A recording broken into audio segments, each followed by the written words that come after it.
नमस्कार सांग मैंने आपण मानु समस्त को मो स्टोरी चैनल स्वागत। चलतु भूमिर एक तरफा प्रेमर द्वितीय भाग शुणा। प्रथम भाग आपण मैंने जदि शुणी ना जल्दी जल्दी शुणी नियंतु। एबे चलतु शुणा। उपरे कौनसी चाप आउ अनुभव करू नथुली कारण से सब्जेक्ट को मु प्रेम करुथुली।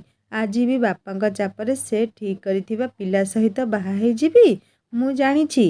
मो बापा पाखरे टंका अछि, समाज तांकर गोटे उच्च सम्मान अछि, तेणु गोटे आईएएस अफिसर किंबा गोटे शिल्पपति मते बाहा हेबाकू राजी हे जिबे।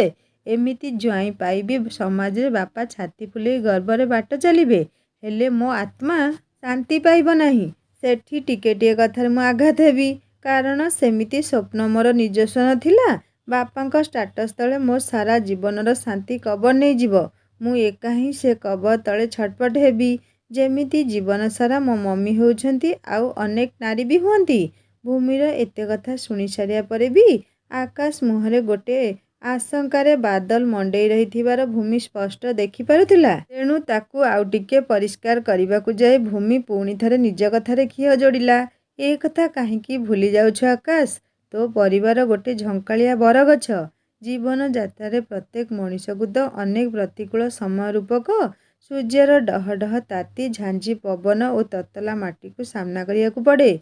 हेले समस्त पाखरे तो परिवार भली झंकालिया बरगछ न थाए जहार शीतल छाई और सुलुसुलु पवन रे यात्रार सबु क्लांति भूली हो जाए। आउ एक कथा मनरू पोछि पका जे अर्थ परिवार संबल हो पारे हेले मानदंड नुहे। परिवार बुझामणा एकता और शांति ही परिवार असल मानदंड। भूमि कथा को आकाश लक्ष्य करथुला। से कथा कथा के ता परिवार पाखरे आसी अटकी जाउथुला। हेले से जानिनी ता परिवार आज गोटे लंडा बरगछ नामक मात्र गोटे गछ जहा पाखरे आज ना अच्छी शीतल छाई ना सुलुसुलिया पवन। समय और परिस्थिति आज सबकिछि बदल देइछि जहा विषय भूमि किछि जानिनी। तेणु ताकू सबु कथा खोली कहीदेबाकू आकाश स्थिर कला। आकाशर परिवार पाई भूमि मनरे जेउ सब भावना थिला सेगुड़िकू दूर करिया पाई 5 वर्ष तलकू जिबा और वर्तमान समयर निज परिवारर अवस्था विषय रे भूमि को आकाश सबकिछि खोली कहीदेइथिला कारण किछि परिस्थिति ता परिवार मौलिकता को पूरा बदलै देइछि। तेणु भूमि मनर भावना एक भ्रम मात्र जहाकू दूर करिबा निहाती जरूरी कारण सबू शुणी सारिया परे हुए तो भूमि निजर निष्पत्ति बदलै नेब। मंदिर पाखरे थिबा एक झंकालिया बरगछ मूलकू आकाश भूमि को डाकी नेई गछ मूले थिबा चौतरे बसिबाकू निर्देश देई निजे भी ता सम्मुखरे बसिला कारण से स्थानटी टिके निरोला थिला। भूमि बेंच उपरे स्वाभाविक हे बसिया परे आकाश निज परिवार विषय रे कहिबाकू आरंभ कला 5 वर्ष तलकू ओ वर्तमान घटुथुआ घटना विषय रे। बड़ भौणीर बाहाघर परे प्रथम थर पाई आकाश परिवार मध्यरे एक शून्यता छाई जाइथिला। एक मन हेई बंचुथुआ भाई भौणी माने ढेर दिन पर्यंत से शून्यता को ग्रहण करि पारु नथुले। जुआड़े देखिले अपार स्मृति विशेष दिन मानकरे बड़ अपा को भारी मन पकाउथिले सेमाने। अपा अनुपस्थिति कौनसी पर्वपर्वाणी जेमिति रंगहीन लागुथिला तेणु सेमाने खुशी हेई पारु नथुले। अपा भी कौ सेमानकु छाड़ी निज शाशु घरे शांति रे रही पारुथिला। भाई भौणी मानक मध्यरे एभली निबिड़ बंधन देखि बापा माँ उभय बहुत चिंतित थिले कारण निज घर परिवार को झुरी झुरी अर्पिता जदि सबुबेले घर मुहां हेब तो ए कथा को नहीं शाशु घरे भूल बुझामणा सृष्टि हेई पारे। एमिति कि पति पत्नी मध्यरे मनोमालिन्य भी हेई जाई पारे। हेले अर्पितार स्वामी शाशु ससुर और ता पूरा परिवार लोक माने भारी बुझीबार थिले, भारी सहृदय थिले सेमाने। तेणु अर्पितार भावना को तार भाव प्रवणता को खूब सहज भावरे ग्रहण करि नेइथिले, सम्मान भी देउथिले। सेमाने अर्पिता को पूर्ण स्वाधीनता देइथिले जे से जेबे भी चाहिब बिना द्विधारे निसंकोचरे निज घर को जाई परिबो। बहु को श्रृंखला भितरे रखिबा सेमानक नीति विरुद्ध थिला बरं सेमाने खुशी थिले जे बहु तांकर संपर्कर मूल्य बुझिछि जेतेबेले धीरे धीरे सेमानक सहित अति सहजरे जोड़ी हेई जिवो खाली जहा टिके समय ताकू दरकार। कारण गछर चाराटीए को नुआ माटी नुआ परिवेश को ग्रहण करी चेर भिड़ी फूल फुटिया पाई यथेष्ट समय लगी जाए। नुआ बहुर मन भी गोटे फूल चारा सदृश। नुआ परिवार नुआ परिवेश ନୂଆ ସମ୍ପର୍କ ସହିତ ଖାପ ଖୁଆଇ ଆପଣେଇ ନେବା ପାଇଁ ତାକୁ ବି ଯଥେଷ୍ଟ ସମୟ ଦରକାର। ତାହେଲେ ଯାଇ ନୂଆ ସମ୍ପର୍କ ଭିତରେ ସେ ବି ଫୁଟେଇ ପାରିବ ସ୍ନେହ ପ୍ରେମରେ ମହମହ ବାସୁଥିବା ଅସଂଖ୍ୟ ଫୁଲ। କିନ୍ତୁ ତାକୁ ସମୟ ଦରକାର, ମୁକ୍ତ ବାୟୁ ଭଳି ସ୍ୱାଧୀନତା ଦରକାର ଓ ଢେର ସାରା ଯତ୍ନ ଦରକାର। ଶାଶୁଘର ଲୋକମାନଙ୍କର ଏଭଳି ମହାନ ମନୋବୃତ୍ତି ପାଇଁ ଅର୍ପିତା ନିଜକୁ ବହୁ ସୌଭାଗ୍ୟବତୀ ମନେ କରୁଥିଲା। ସେମାନଙ୍କ ଉଚ୍ଚ ଚିନ୍ତାଧାରାକୁ ସମ୍ମାନ ଦେବାକୁ ଯାଇ ଖୁବ୍ ଶୀଘ୍ର ସେମାନଙ୍କ ସହିତ ବି ଏକ ଶକ୍ତ ବନ୍ଧନରେ ବାନ୍ଧି ହେଇଯାଇଥିଲା। ସେ ମନେ ମନେ ଚିନ୍ତା କରୁଥିଲା, ଅଜସ୍ର ସ୍ୱାଧୀନତା ବି ମଣିଷକୁ ବେଳେବେଳେ ବନ୍ଦୀ କରିଦିଏ। ସ୍ନେହ ମମତାର ଏକ ସୂକ୍ଷ୍ମ ସୂତ୍ରରେ ଅର୍ପିତା ଶାଶୁଘରର ସମସ୍ତ ସଦସ୍ୟଙ୍କ ସହିତ ଖୁବ୍ ଶକ୍ତ ଭାବରେ ବାନ୍ଧି ହେଇ ପଡ଼ିଥିଲା। ଧୀରେ ଧୀରେ ଅର୍ପିତା ହିଁ ଶାଶୁ ଘରର କେନ୍ଦ୍ରବିନ୍ଦୁ ପାଲଟି ଯାଇଥିଲା।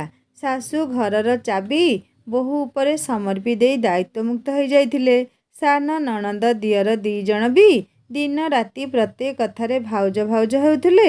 ଶ୍ୱଶୁରଙ୍କ ସେ ଥିଲା ଅଲିଅଳ ରାଜକନ୍ୟା, ଆଉ ପତି ବିରାଜଙ୍କ ହୃଦୟର ସେ ପାଲଟି ଯାଇଥିଲା ସାମ୍ରାଜ୍ଞୀ। ଏସବୁ ସମ୍ଭବ ହେଇଥିଲା ଅର୍ପିତାର ସ୍ୱଭାବ ଓ ସଂସ୍କାର ପାଇଁ। ଲାଗୁଥିଲା ଅର୍ପିତା ବିନା ଯେମିତି ଶାଶୁଘରେ କିଛି ବି ସମ୍ଭବ ନୁହେଁ। ଘରର ଜଞ୍ଜାଳ ଭିତରେ ସେ ଏମିତି ଫସି ଯାଉଥିଲା, ବାପ ଘରର ଆକର୍ଷଣ ଧୀରେ ଧୀରେ ଯେମିତି ଶିଥିଳ ପଡ଼ି ଯାଉଥିଲା। ମନ ଚାହିଁଲେ ବି ସେ ମୁକୁଳି ପାରୁନଥିଲା। ହେଲେ ତା ମନ କଥା ଯେମିତି ପତି ବିରାଜ ଓ ଶାଶୁ ଶ୍ୱଶୁର ପଢ଼ି ନେଉଥିଲେ। ବୋହୂ ମୁହଁ ଖୋଲି କହିବା ଆଗରୁ ନିଜ ଘରକୁ ଯିବାର ସବୁକିଛି ବନ୍ଦୋବସ୍ତ କରି ଦେଉଥିଲେ। ଘରେ ଆଗରୁ ନ ଜଣେଇ ହଠାତ୍ ପହଞ୍ଚି ସମସ୍ତଙ୍କୁ ସରପ୍ରାଇଜ୍ ଦେବା ପାଇଁ ବିରାଜଙ୍କର ବହୁତ ପସନ୍ଦ। ଅର୍ପିତା ଯେତେ କହିଲେ ବି ସେ ମାନୁ ନଥିଲେ।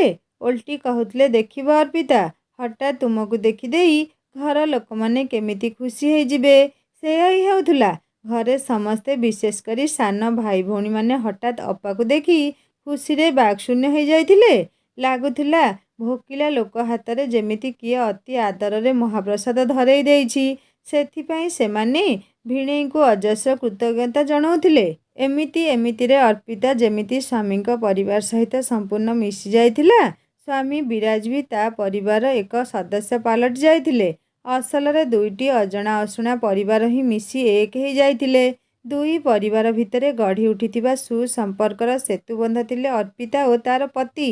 ବିବାହ ପରେ ସେମାନେ କେବଳ ଜଣେ ଆଉ ଜଣଙ୍କ ଜୀବନ ସହିତ ଯୋଡ଼ି ହେଇ ନଥିଲେ, ବରଂ ଦୁଇଟି ପରିବାରକୁ ସୁନ୍ଦର ଭାବରେ ଯୋଡ଼ି ଦେଇଥିଲେ।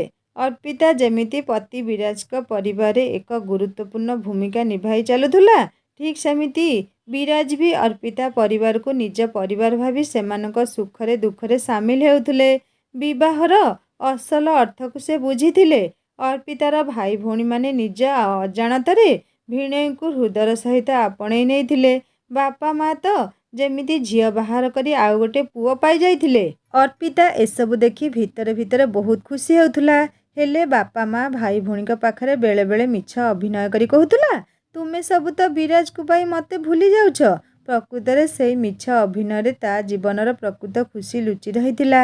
ଯିଏ ପ୍ରେମ ସ୍ନେହ ମମତାକୁ ବୁଝିଥାଏ, ତାରି ହୃଦୟ ହିଁ ବିସ୍ତାରିତ ହେଇପାରେ। ସେ ଯୁଆଡ଼େ ଗଲେ ବି ସେଠି ସମସ୍ତଙ୍କୁ ଆପଣେଇ ନେଇପାରେ। ତେଣୁ ଅର୍ପିତା ହୃଦୟ ଭିତରେ ବାପଘର ଲୋକ ଓ ଶାଶୁଘର ଲୋକମାନଙ୍କ ପ୍ରତି ସମାନ ଭଲ ପାଇବା ଥିଲା। ସେଇ ସମାନତା ହିଁ ଦୁଇ ପରିବାରକୁ ସନ୍ତୁଳନ କରି ରଖୁଥିଲା। ଦୁଇ ପରିବାର ଭିତରେ ସମ୍ପର୍କ ଆହୁରି ସୁଦୃଢ଼ ହେଇଯାଇଥିଲା ଯେତେବେଳେ ଅର୍ପିତାର ପୁଅ ଲିବୁନ ଏ ଦୁନିଆକୁ ଆସିଥିଲା। ଦୁଇ ପରିବାରର ଖୁସି ଯେମିତି ତାରିଠାରେ କେନ୍ଦ୍ରୀଭୂତ ଥିଲା। ସମୟ ଯେତେ ଆଗକୁ ବଢ଼ି ଚାଲିଥିଲା, ଦୁଇ ପରିବାରର ସମ୍ପର୍କର ରଙ୍ଗ ସେତିକି ଗାଢ଼ ହେଇଯାଉଥିଲା। କାରଣ ସେଠି କାହା ମନରେ କୌଣସି ଛଳନା ନଥିଲା କିମ୍ବା ପର ଆପଣାର ଭାବନା ନଥିଲା। ଥିଲା କେବଳ ସୁବୁଝାମଣା, ନିଷ୍କପଟ ଖୋଲାଖୋଲି ଭାବନା। ବାହାଘର ଯେ କେବଳ ଦୁଇ ପୁଅ ଝିଅ ଭିତରେ 7 ଜନ୍ମ ପାଇଁ ସମ୍ପର୍କ ସ୍ଥାପନ ହୁଏନି, ବରଂ ଦୁଇ ପରିବାର ଭିତରେ 7 ପୁରୁଷ ପାଇଁ ଏକ ସମ୍ବନ୍ଧ ସ୍ଥାପନ ହେଇଯାଏ। ଅର୍ପିତା ଓ ବିରାଜର ବାହାଘର ଏହାର ଏକ ଆଦର୍ଶ ଉଦାହରଣ ଥିଲା। ଅପାର ବାହାଘର ପରେ ସାନ ଭାଇ ଭଉଣୀମାନେ ଏକ ଆଶଙ୍କାରେ ଥିଲେ ଯେ ଅପା ସେମାନଙ୍କଠାରୁ ଦୂରେଇ ଗଲା, ସେମାନଙ୍କ ସମ୍ପର୍କ ଭିତରେ ଏକ ଶୂନ୍ୟସ୍ଥାନ ସୃଷ୍ଟି କରିଦେଲା। ହେଲେ ସେମାନେ ପରେ ବୁଝି ଯାଇଥିଲେ ଯେ ଅପାର ବାହାଘର ସେମାନଙ୍କ ସମ୍ପର୍କରେ ଶୂନ୍ୟସ୍ଥାନ ସୃଷ୍ଟି କରିନି, ବରଂ ସେମାନଙ୍କୁ ଆଉ ଗୋଟେ ସମ୍ପର୍କ ସହିତ ଯୋଡ଼ି ଦେଇଛି। ଯାହାଫଳରେ ସେମାନେ ଆଉ ଗୋଟେ ନୂଆ ପରିବାର ପାଇଛନ୍ତି, ଯେଉଁଠି ଅପାର ଶାଶୁ ଶ୍ୱଶୁର ରୂପରେ ଆଉ 2 ଜଣ ବାପା ମା ଅଛନ୍ତି, ଦିଅର ନଣନ୍ଦ ରୂପରେ ଆଉ 2 ଜଣ ସାନ ଭାଇ ଭଉଣୀ ଅଛନ୍ତି, ଆଉ ଅପାର ପତି ରୂପରେ ଜଣେ ବଡ଼ ଭାଇ ଅଛନ୍ତି। ସବୁଠୁ ବଡ଼ କଥା ଥିଲା ଅପାର ବାହାଘର ସେମାନଙ୍କୁ ଗୋଟେ ଅମୂଲ୍ୟ ଭେଟି ଦେଇଛି ଲିବୁନ ରୂପରେ। ତେଣୁ ବିବାହ ହୃଦୟର ଏକ ବନ୍ଧନ ଯେଉଁଠି ଥାଏ, କେବଳ ସ୍ନେହ ମମତା ବୁଝାମଣା ଆଉ ନିଃସର୍ତ୍ତ ଭଲ ପାଇବା ସେଇଠି ଥାଏ। ଆକାଶ ପରିବାର ଭିତରେ ସବୁକିଛି ଠିକ୍ ଥିଲାବେଳେ ଗୋଟେ ଅଫସୋସ ଥିଲା। ବଡ଼ ପୁଅ ରାକେଶର ଜବ୍। ଇଂରାଜୀରେ ମାଷ୍ଟର ଡିଗ୍ରୀ କରିସାରି ଗୋଟେ ସରକାରୀ ଚାକିରି ପାଇଁ ବହୁତ ଆଡ଼େ ଆବେଦନ କରି ବହୁତ ପ୍ରବେଶିକା ପରୀକ୍ଷା ଦେଇ ସାରିବା ପରେ ସବୁଆଡ଼ୁ ନିରାଶ ହେଉଥିଲା। ତେଣୁ ମାନସିକ ସ୍ତରରେ ସେ ଟିକେ ବିଷାଦଗ୍ରସ୍ତ ରହୁଥିଲା। କିନ୍ତୁ ତା ପରିବାର ନିୟମ ଅନୁସାରେ ତା ମନର ବିଷାଦ କେବଳ ତାର ହେଇ ରହିନଥିଲା, ସେଥିରେ ପୂରା ପରିବାର ସାମିଲ ହେଉଥିଲେ। ତା ବିଷାଦକୁ ସମସ୍ତେ ବାଣ୍ଟି ନେଉଥିଲେ। ଖୁସି ବାଣ୍ଟିଲେ ବଢ଼େ, ଦୁଃଖ ବାଣ୍ଟିଲେ କମେ। ହେଲେ ନିଜ ମନର ଦୁଃଖକୁ ରାକେଶକୁ ହାତ ଟେକି ବାଣ୍ଟିବାକୁ ପଡ଼ୁନଥିଲା। ସମସ୍ତେ ନିଜେ ନିଜେ ତା ମନ ଖୋଲି ନିଜ ନିଜ ଭାଗକୁ ଖୋଲି ନେଉଥିଲେ। ବାପା ମା ଭାଇ ଭଉଣୀ ଭିଣେଇ ସମସ୍ତେ ତାକୁ ମନୋକବଳ ଦେଉଥିଲେ। ତା ଭିତରେ ସାହସ ସଞ୍ଚୟ କରୁଥିଲେ। ତେଣୁ ମାନସିକ ସ୍ତରରେ ସେ କେବେ ଥକି ପଡ଼ୁନଥିଲା। ଅନେକ ଆଡ଼ୁ ନିରାଶ ହେବା ପରେ ରାକେଶ ଗୋଟେ ଘରୋଇ କଲେଜରେ ଅଳ୍ପ କିଛି ବେତନରେ ଅଧ୍ୟାପନା କାମ ଆରମ୍ଭ କରିଥିଲା। କଲେଜ ଯେତିକି ବି ବେତନ ଦେଉଥିଲା, ସେତିକି ଟଙ୍କାରେ ଜଣେ ଲୋକ ବି ମାସଟିଏ ଚଳିବା କଷ୍ଟକର ହେଇ ପଡ଼ୁଥିଲା। ଘରୁ ଚାଉଳ ନେଇ ଆସୁଥିଲେ ବି ବାପାଙ୍କଠାରୁ ଆଉ ଟଙ୍କା ଆଣିବା ପାଇଁ ତାକୁ ସଙ୍କୋଚ ଲାଗୁଥିଲା। କାରଣ ତା ତଳେ ଆହୁରି 2 ଜଣ ସାନ ଭାଇ ଭଉଣୀଙ୍କର ପଢ଼ା ସରିନଥିଲା। ତେଣୁ ସେ ନିଜର ଫୁରସତ ସମୟରେ ନିଜେ ରହୁଥିବା ଭଡ଼ା ଘରେ କିଛି ପିଲାଙ୍କର ଟିଉସନ ନେଉଥିଲା ଓ ଅନ୍ୟ ସବୁ ପ୍ରବେଶିକା ପରୀକ୍ଷା ପାଇଁ ପଢ଼ା ଜାରି ରଖିଥିଲା। ରାକେଶର ଟିଉସନ ପିଲାଙ୍କ ଭିତରୁ ଯୁକ୍ତ 2 ଦ୍ୱିତୀୟ ବର୍ଷରେ ପଢ଼ୁଥିବା ଅନିଶ ନାମରେ ଗୋଟେ ପିଲା ଥାଏ, ଯିଏକି କେବେ ବି ଠିକ୍ ସମୟରେ ଟିଉସନ ଫି ଦେଇପାରେନି। ସେ ଏମିତି କରିବା ପଛର କାରଣ ଥିଲା ତା ଘରର ପରିସ୍ଥିତି। ଭାରି ଗରିବ ଘରର ପିଲାଟିଏ। ଗରିବୀ ସହିତ ତା ବାପା ଜଣେ ମଦ୍ୟପ ଓ ଅଳସୁଆ ସ୍ୱଭାବର ମଣିଷ। ଗୋଟେ ଦିନ କାମକୁ ଗଲେ କିଛି ବାହାନା ନେଇ 2 ଦିନ ଘରେ ବସି ରହନ୍ତି। ତେଣୁ ଅଳ୍ପ କିଛି ଚାଷ ଜମି ଥିଲେ ବି ସେତକ ବି ଠିକରେ ଚାଷ ହେଇପାରେନି। ସବୁଦିନ ସନ୍ଧ୍ୟାରେ କିଛି ନିଶା ପାଣି ନ କଲେ ଅନିଶ ବାପାଙ୍କର ରାତିରେ ଭଲରେ ନିଦ ହୁଏନି। ଦେଶୀ ମଦ ହେଉ ଅବା ବିଦେଶୀ, କିଛି ନହେଲେ ଗଞ୍ଜେଇ ଚିଲମରେ କାମ ଚଳେଇ ନିଅନ୍ତି। ସେ ଯାହା ବି ହେଉ ନିଶା ଟିକେ ନିହାତି ଦରକାର। ଘର କେମିତି ଚଳେ ସେ କଥାକୁ ତାଙ୍କର ନଜର ନଥାଏ। ବରଂ ନିଜେ ନିଶା କରିବା ପାଇଁ ବେଳ ପଡ଼ିଲେ ଘରୁ ଚୋରି କରନ୍ତି। ସୁନା ରୂପା ଭଳି ମୂଲ୍ୟବାନ ଜିନିଷ ତ ଘରେ 7 ସପନ। ବାହାଘର ବେଳେ ଅନିଶର ମା କାନକୁ ବେକକୁ ହାତକୁ ଯାହା ଟିକେ ଟିକେ ସୁନା ଆଣିଥିଲେ, ସେସବୁ କେବେଠୁ ବିକ୍ରି ସରିଲାଣି। ଘରୁ କଂସା ବାସନ ଚାଉଳ ନହେଲେ ଛେଳି କୁକୁଡ଼ା ଚୋରେଇ ନେଇ ବିକ୍ରି କରି ସେଇ ଟଙ୍କାରେ ସେ ନିଶା କରନ୍ତି। ସତରେ ନିଶା କେତେ ମାରାତ୍ମକ। ମଣିଷ ନିଶାରେ ପଡ଼ିଗଲେ କୁକର୍ମ କରିବାକୁ ବି ପଛାଏ ନାହିଁ। ଗୋଟେ ଗାଉଁଲି ନିମ୍ନବିତ୍ତ ପରିବାରରେ ପୁରୁଷ ହେଉଛି ଘରର ମଝି ଖୁଣ୍ଟ। ସେ ସିଧା ରହିଲା ତ ଘର ମୁଣ୍ଡ ଟେକି ରହେ। ହେଲେ ଯେଉଁ ପରିବାରରେ ଘର ମଝି ଖୁଣ୍ଟ ଦଦରା ଘୁଣଖିଆ, ସେଠି ଖୁଣ୍ଟ ଥାଇ କେତେ ନ ଥାଇ କେତେ। ସେ କ୍ଷେତ୍ରରେ ଘରର ସୁରକ୍ଷା ପାଇଁ ଅନ୍ୟ କିଛି ଆଶାର ଦରକାର ପଡ଼େ। ଅନିଶ ପରିବାରରେ ମଝି ଖୁଣ୍ଟ ଅର୍ଥାତ୍ ତା ବାପା ବେପରୁଆ ଦାୟିତ୍ୱହୀନ ଥିଲେ। ତେଣୁ ମାଆକୁ ହିଁ ପରିବାର ଚଳେଇବାକୁ ପଡ଼ୁଥିଲା। ପରିବାର ଚଳାଇବା ପାଇଁ ମାଆକୁ ବହୁତ କଷ୍ଟ କରିବାକୁ ପଡ଼ୁଥିଲା। ଗାଈ ଗୋରୁ ଛେଳି କୁକୁଡ଼ା ପାଳନ କରି ଯାହା କିଛି ମିଳୁଥିଲା ସେଥିରେ ହିଁ କାମ ଚାଲୁଥିଲା। ଅଭାବ ସାଙ୍ଗକୁ 3ଟା ପିଲାଙ୍କ ଦାୟିତ୍ୱ। ବଡ଼ ଝିଅ ଶଶୀ ଓରଫ ସସ୍ମିତା ମାଟ୍ରିକ ଫେଲ୍ ହେଇ ଘରେ ରୋଷେଇବାସ କାମ ସମ୍ଭାଳୁଥିଲା। ସାନ ଝିଅ ସପ୍ତମ ଶ୍ରେଣୀରେ ପଢ଼ୁଥିଲା। ଏକମାତ୍ର ପୁଅ ଅନିଶ ଯୁକ୍ତ 2ରେ ପଢ଼ୁଥିଲା। ମାଆର ଇଚ୍ଛା ଝିଅମାନଙ୍କୁ ତ ପଢ଼େଇ ହବନି, ପୁଅଟି ପାଠଶାଠ ପଢ଼ି ଟିକେ ଜାଣିବାର ହେଇଗଲେ, କିଛି ନହେଲେ ବାହାରକୁ ଯାଇ କିଛି ରୋଜଗାର କଲେ ପରିବାରର ଅବସ୍ଥା ଟିକେ ସୁଧୁରି ଯାଆନ୍ତା। ପରିବାର ଅବସ୍ଥା ସୁଧୁରିବ କ'ଣ? ଭଉଣୀ 2 ଜଣଙ୍କ ବାହାଘର ଯଥା କଥାକେ ହେଇଯାଆନ୍ତା। ଅନିଶ ପରିବାର ପରିସ୍ଥିତି ବିଷୟରେ ସବୁ ଜାଣିଗଲା ପରେ ରାକେଶ ତା'ଠାରୁ ଆଉ ଟିଉସନ ଫି ନେଉନଥିଲେ। ବରଂ ଓଲଟି ତାକୁ ଯଥା ସମ୍ଭବ ସାହାଯ୍ୟ କରୁଥିଲେ। ସେ ଛୋଟବେଳଠାରୁ ଦେଖି ଆସିଛି ବାପା କେତେ ଗରିବ ପିଲାଙ୍କୁ ପାଠପଢ଼ା ପାଇଁ ସାହାଯ୍ୟ କରି ଉଚ୍ଚ ଶିକ୍ଷିତ ହେବାରେ ସାହାଯ୍ୟ କରିଛନ୍ତି। ବାପାଙ୍କ ଆଦର୍ଶରେ ଅନୁପ୍ରାଣିତ ହେଇ ସେ ବି ତାଙ୍କ ପାଦଚିହ୍ନରେ ଚାଲିବାକୁ ଆରମ୍ଭ କରୁଥିଲା। ବାପା କହୁଥିଲେ ଜଣକୁ ଶିକ୍ଷିତ ହେବାକୁ ସାହାଯ୍ୟ କରିଦେବା ଅର୍ଥ ତା ସାରା ଜୀବନ ରୋଜଗାର ପାଇଁ ଗୋଟେ ଉତ୍ସ ତିଆରି କରିଦେବା। ଅନିଶ ଟ୍ୟୁସନ୍ ଟଙ୍କା ଛାଡ଼ ହୋଇଗଲା ପରେ ଦିନେ ମା ତାର ଆସି ରାକେଶକୁ ଅନେକ କୃତଜ୍ଞତା ଜଣେଇ ଯାଇଥିଲେ। ତା ପରଠାରୁ ରାକେଶର କଡ଼ା ବାରଣ ସତ୍ତ୍ୱେ କେବେ କେବେ ନିଜ ବଡ଼ ଝିଅ ସସ୍ମିତା ହାତରେ କିଛି କିଛି ଖାଦ୍ୟ ପଦାର୍ଥ ପଠେଇ ଦେଉଥିଲେ। ରାକେଶ ବାରଣ କରି କରି ଥକି ଯାଉଥିଲା, ହେଲେ ଅନିଶର ମା ଶୁଣୁ ନଥିଲେ। ଅଧିକ ବାରଣ କଲେ ଅଭିମାନ କରି କହୁଥିଲେ, ଆମ ଗରିବ ଘରର ଖାଇବା ବୋଧହୁଏ ପସନ୍ଦ ଆସୁନି, ସେଥିପାଇଁ ବାରଣ କରୁଛ। ଅନିଶ ମାଙ୍କ କଥା ଶୁଣି ରାକେଶକୁ ବହୁତ ସଙ୍କୋଚ ଲାଗୁଥିଲା, ତେଣୁ ସେ ଆଉ ମନା କରିପାରୁ ନଥିଲା। କିଛି ଦିନ ଭିତରେ ଅନିଶ ପରିବାର ସହିତ ରାକେଶର ଏକ ବ୍ୟକ୍ତିଗତ ସମ୍ପର୍କ ସ୍ଥାପନ ହୋଇଗଲା। ଅନିଶର ଘର ରାକେଶ ଭଡ଼ା ଘରଠାରୁ ମାତ୍ର କିଛି ଦୂରରେ ଥିଲା, ତେଣୁ ପର୍ବପର୍ବାଣୀ ଦିନମାନଙ୍କରେ ଅନିଶର ମା ନିଜେ ଆସି ବହୁତ ଆଦରପୂର୍ବକ ରାକେଶକୁ ନିଜ ଘରକୁ ଡାକି ନେଉଥିଲେ। ନିଜ ପୁଅ ଭଳି ସ୍ନେହ ଦେଉଥିଲେ। ତାଙ୍କ ସ୍ନେହ ଓ ଆପଣାପଣିଆ ପାଖରେ ରାକେଶ ଧୀରେ ଧୀରେ ତାଙ୍କ ପ୍ରତି ସମର୍ପିତ ହୋଇଯାଇ ତାଙ୍କୁ ବି ନିଜ ମା ଭଳି ସମ୍ମାନ ଦେଉଥିଲା। ସ୍ନେହ ମମତା ଏମିତି ଗୋଟେ ଜିନିଷ, ଜଙ୍ଗଲୀ ପଶୁଙ୍କୁ ବି ଆୟତ୍ତ କରିପାରେ। ରାକେଶ ତ ସାଧାରଣ ମଣିଷ। ପରିବାରଠାରୁ ଦୂରରେ ରହୁଥିବା ସ୍ନେହ କାଙ୍ଗାଳ ମଣିଷଟିଏ ଥିଲା ରାକେଶ। ଅନିଶ ମାଙ୍କ ସ୍ନେହ ପାଇ ସେ ବହୁତ ଖୁସି ହୋଇଯାଉଥିଲା। ଲାଗୁଥିଲା ନିଜ ପରିବାର ଭିତରେ ସେ ଅଛି। କିନ୍ତୁ ସମ୍ପର୍କର ମୋଡ଼ ଟିକେ ବଦଳିବାକୁ ଲାଗିଲା ରାକେଶ ଯେତେବେଳେ ଅନିଶର ବଡ଼ ଭଉଣୀ ସସ୍ମିତାର ପ୍ରେମରେ ପଡ଼ିଗଲା। ସସ୍ମିତା ରୂପରେ ଥିଲା ଅନିନ୍ଦ୍ୟ ସୁନ୍ଦରୀ। ତା ଛଡ଼ା ତାଙ୍କ ଘରକୁ ଯିବା ଆସିବା ଭିତରେ ରାକେଶ ଲକ୍ଷ୍ୟ କରୁଥିଲା ଯେ ସସ୍ମିତାର ବ୍ୟବହାର ଖୁବ୍ ମାର୍ଜିତ। ଭାରି ଧୀର ସ୍ଥିର ସ୍ୱଭାବର, ଖୁବ୍ କମ୍ କଥା କହେ, ସବୁବେଳେ ଘର କାମରେ ଲାଗିଥାଏ। ନିଜ ଭାଇ ଭଉଣୀମାନଙ୍କର ଖୁବ୍ ଯତ୍ନ ନିଏ। ଅତିରିକ୍ତ ନିରୀହ ଲାଗେ ଝିଅଟା। ସସ୍ମିତାର ଏସବୁ ବିଶେଷ ଗୁଣକୁ ବାଦ୍ ଦେଲେ ରାକେଶ ଅନୁଭବ କରୁଥିଲା ଯେ ସସ୍ମିତା ବି ତାକୁ ପସନ୍ଦ କରୁଥିଲା। ଚୁପି ଚୁପି ତାକୁ ଢେର ସମୟ ଦେଖୁଥିଲା। ଆଖିରେ ଆଖି ମିଶିଗଲେ ଲାଜେଇ ଯାଇ ନିଜ ଦୃଷ୍ଟି ହଟେଇ ନେଇ ଦୂରକୁ ଚାଲି ଯାଉଥିଲା। ତାର ସେ ନିରୀହ ସ୍ଥିର ଆଖି ଭିତରେ ଯେମିତି ଗୋଟେ ଅଦ୍ଭୁତ ଯାଦୁ ଥିଲା। ସେଇ ଯାଦୁ ଭିତରେ ଥିଲା ଢେର ସାରା ପ୍ରେମ ଓ ଯୁଗ ଯୁଗ ପାଇଁ ଆପଣେଇ ନେବାର ଏକ ସମ୍ମୋହନ ଭାବ। ଧୀରେ ଧୀରେ ରାକେଶ ସସ୍ମିତାକୁ ଅଧିକ ପସନ୍ଦ କରିବାକୁ ଲାଗିଲା, କିନ୍ତୁ ନୀରବରେ, ନିଃଶବ୍ଦରେ। ଏମିତି କଟିଗଲା ବୋଧହୁଏ 3 ବର୍ଷ। ରାକେଶକୁ ଲାଗୁଥିଲା ସସ୍ମିତା ହିଁ ଏ ଦୁନିଆର ଏକମାତ୍ର ଝିଅ ଯିଏକି ତା ପରିବାର ସହିତ ଭଲ ଭାବରେ ଚଳି ଯାଇପାରିବ। କେବଳ ଗୋଟେ ଅସୁବିଧା, ତାର ଶିକ୍ଷାଗତ ଯୋଗ୍ୟତା ଖୁବ୍ କମ୍ ଥିଲା। ପୁଣି ସେ ମନେ ମନେ ଭାବୁଥିଲା ଶିକ୍ଷା ମଣିଷକୁ ସଂସ୍କାରୀ ହେବାକୁ ଓ ଭଲମନ୍ଦ ବିଚାର କରି ଜୀବନରେ ଉଚିତ ମାର୍ଗରେ ଚାଲିବାକୁ ସାହାଯ୍ୟ କରେ, ଯାହା ସସ୍ମିତା ପାଖରେ ଥିଲା ଭରପୁର। ସବୁଠୁ ବଡ଼ କଥା ଥିଲା ସସ୍ମିତା ଆଗରେ ସେ ଏକ ଖୋଲା ବହି ସଦୃଶ। ତାର ସ୍ୱଭାବ, ତାର ବ୍ୟକ୍ତିତ୍ୱ ଓ ତାର ସ୍ୱଳ୍ପ ଦରମାର ଚାକିରି, ଏସବୁକୁ ସେ ଯଦି ହୃଦୟ ସହିତ ଆପଣେଇ ନେବ ତ ସେମାନଙ୍କ ଯୁଗ୍ମ ଜୀବନରେ କେବେ ମତାନ୍ତର, ଭୁଲ ବୁଝାମଣା ସୃଷ୍ଟି ହେବନି। ସସ୍ମିତାକୁ ନିଜ ମନ କଥା ଖୋଲି କହିବା ପୂର୍ବରୁ ରାକେଶ ପ୍ରଥମେ ତା ମାଙ୍କୁ ଜଣେଇବାକୁ ଉଚିତ ମନେକଲା।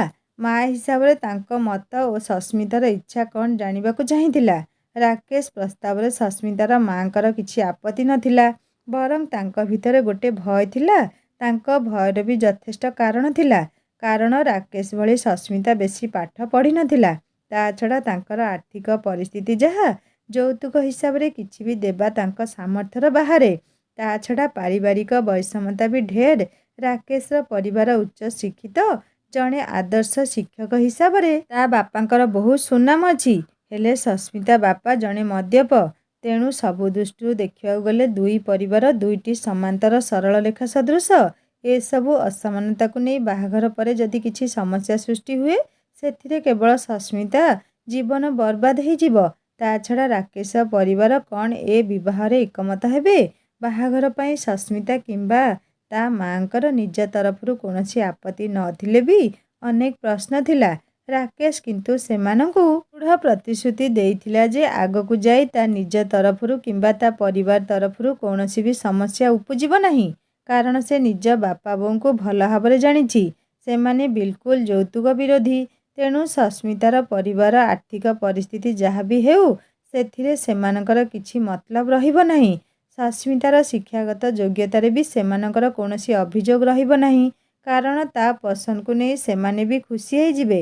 ନିଜ ପସନ୍ଦ ନାପସନ୍ଦଠାରୁ ପୁଅର ଖୁସି ସେମାନଙ୍କ ପାଇଁ ବହୁତ ଗୁରୁତ୍ୱପୂର୍ଣ୍ଣ। ବାକି ରହିଲା ସସ୍ମିତାର ବାପା ଜଣେ ମଦ୍ୟପ। ସେଥିରେ ସସ୍ମିତାର ଦୋଷ କ'ଣ? ପଦ୍ମ ପଙ୍କରୁ ସୃଷ୍ଟି ହେଲେ ବି ଦେବତାର ମୁଣ୍ଡ ଉପରେ ତାର ସ୍ଥାନ। ସସ୍ମିତା ଓ ତା ମାଆଙ୍କର ଜବାବ ହଁ ଶୁଣିଲା ପରେ ବଡ଼ ଭଉଣୀ ଅର୍ପିତା ମାଧ୍ୟମରେ ସସ୍ମିତା ବିଷୟରେ ରାକେଶ ବାପା ବୋଉଙ୍କୁ ଜଣେଇଥିଲା।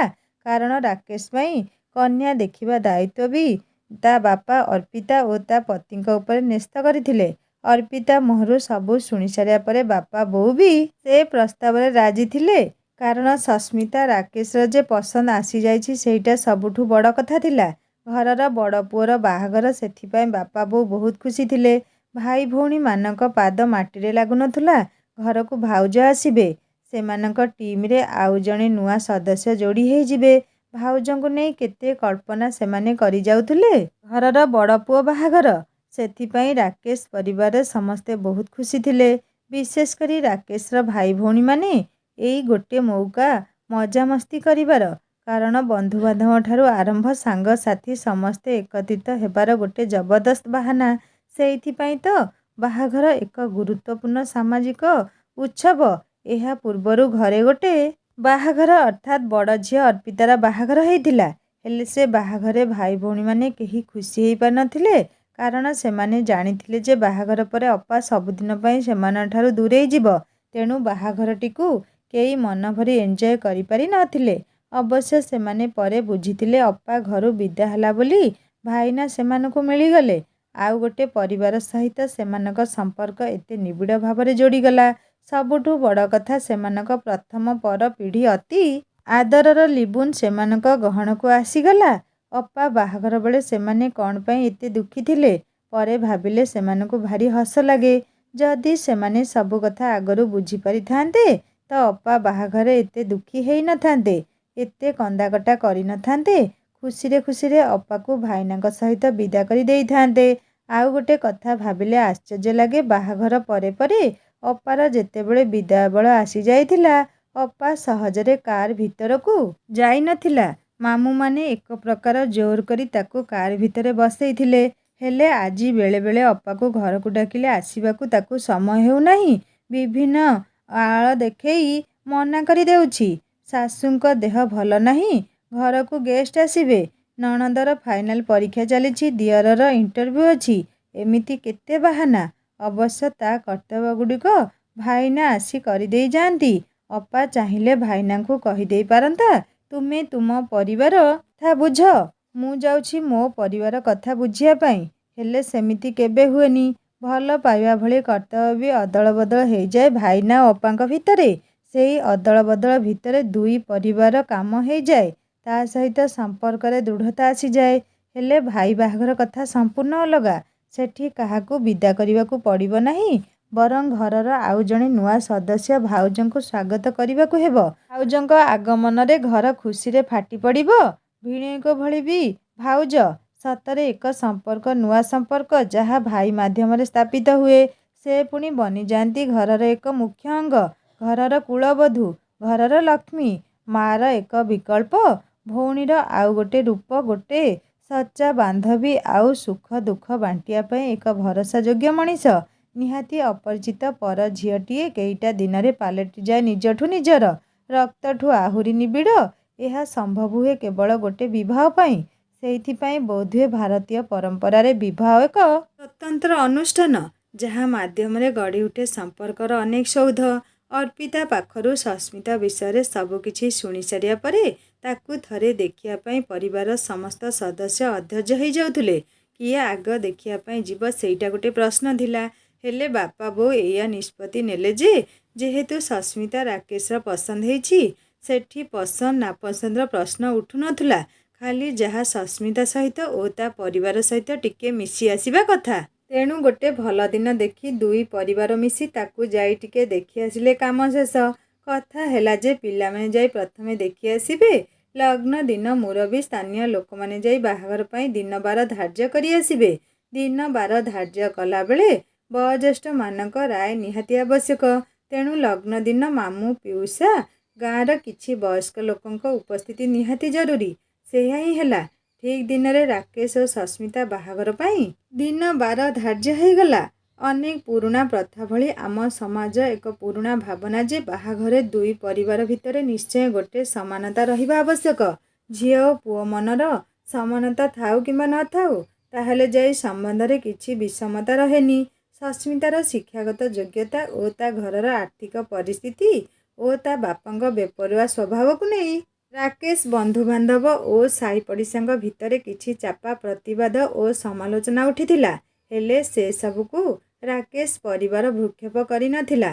ବରଂ ସେମାନଙ୍କୁ ବିନମ୍ର ଭାବରେ ବୁଝେଇ ଦେଇଥିଲା ଯେ ଝିଅ ପୁଅର ମନ ମିଶିଛି, ତାଠୁ ଆଉ ବଡ଼ କଥା କିଛି ନଥିଲା କିମ୍ବା ସମସ୍ୟା ବି କିଛି ନାହିଁ।